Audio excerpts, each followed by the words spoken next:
Good morning guys! Happy Tuesday!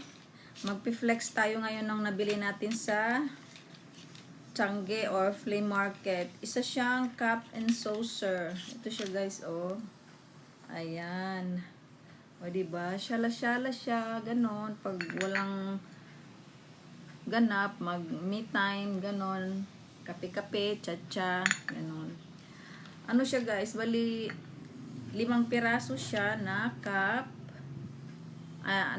Cup and saucer. Ito yung mga saucer niya. 1, 2, 3, 4, 5. Ito naman yung mga cup niya. Ito siya. Bali, nabili ko lang to sa halagang 100 piso, guys. Ano siya, nakaset na siya, nakabox na siya. Kaya lang, natapon ko na yung box kasi sira-sira na siya dahil sobrang tagal at ang kinip ng may-ari to. Yun lang, guys.